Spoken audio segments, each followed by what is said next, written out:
દર્શક મિત્રો, હાલમાં શિયાળાની ઋતુ શરૂ છે એટલે મેથી પણ તમને ખૂબ બજારમાં જોવા મળશે.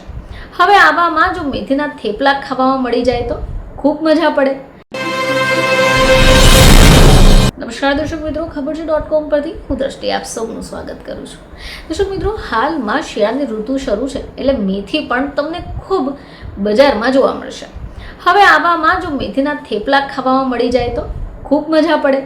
મેથીના થેપલા ખાવામાં જેટલા સ્વાદિષ્ટ હોય છે, શરીર માટે પણ એટલા જ ફાયદાકારક રહે છે. પરંતુ ઘણીવાર આપણા ઘરે જો આ મેથીના થેપલા બને છે તો આપણે નખરા પણ વધી જાય છે. ઘણા લોકો મેથીના થેપલા ખાવાનું પસંદ નથી કરતા કારણ કે અંદરથી થોડી કડવાશ મળતી હોય છે અને જે આપણને નથી ભાવતી. પરંતુ જો તમે એકદમ પરફેક્ટ આ મેથીના થેપલા બનાવવા ઈચ્છો છો તો આ વિડીયો તમારા માટે છે. દર્શક મિત્રો, બસ થોડું જો ધ્યાન આપશો તો તમારા ઘરના દરેક વ્યક્તિ નાનાથી મોટા લઈને આ મેથીના થેપલા હોંશે હોંશે ખાઈ જશે. તો હાલમાં જો શિયાળાની ઋતુ આવી ગઈ છે અને આ ઋતુમાં તમને એકદમ ફ્રેશ મેથી મળી જશે. હવે આ મેથીમાંથી તમે ઘણી બધી વાનગી પણ બનાવી શકો છો. જ્યારે તમે થેપલા બનાવો છો તો એને ખાવાની પણ મજા કંઈક અલગ જ છે. શિયાળામાં જો મેથીના થેપલા ખાવામાં આવે તો એનાથી આપણી ઇમ્યુનિટી સિસ્ટમ પણ બૂસ્ટ થતી હોય છે.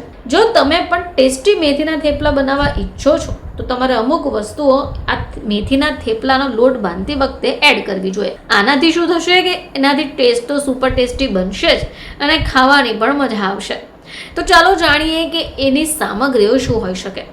તો સૌથી પહેલાં તમને જોઈશે ફ્રેશ મેથી, ઘઉંનો લોટ, ચણાનો લોટ, કાપેલી નાની નાની ડુંગળી, ક્રશ કરેલું આદું, લીલું મરચું, મીઠું અને અન્ય મસાલા.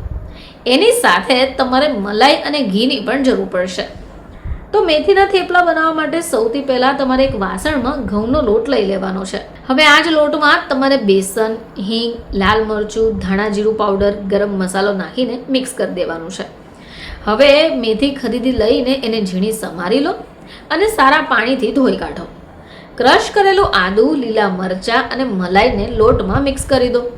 આ સાથે તમે અંદર ઝીણી સમારેલી મેથીને પણ એડ કરો. અંદર મલાઈ મિક્સ કરવાથી થેપલા સોફ્ટ થશે અને ટેસ્ટી પણ લાગશે.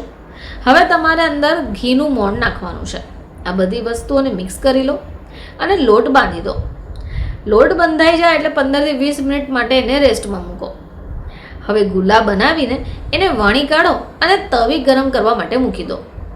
આ તવી એકવાર ગરમ થઈ જાય એટલે વણેલા થેપલા એની ઉપર નાખી દઈ એને શેકી કાઢો. બીજી બાજુ પણ ઘી નાખીને તમારે શેકી દેવાનું છે. એક બાજુથી બ્રાઉન રંગના થઈ જાય એટલે બીજી બાજુ પણ એ જ રીતે શેકી કાઢો. બંને બાજુ એક જ સરખો રંગ થઈ જાય એટલે એને પ્લેટમાં કાઢીને સર્વ કરી દો. બસ તૈયાર થઈ ગયા તમારા મેથીના થેપલા. તો દર્શક મિત્રો, હવે પછી જ્યારે પણ તમે મેથીના થેપલા બનાવો તો લોટ બાંધતી વખતે અંદર ઘી અને મલાઈને મિક્સ કરી દેજો. ચોક્કસપણે આ રીતે મેથીના થેપલા બનાવવાથી તમે વારંવાર આ જ રીતે બનાવશો. ફરીથી તમારી સમક્ષ હાજર થઈશું. ત્યાં સુધી જોતા રહેજો ખબર છે .com.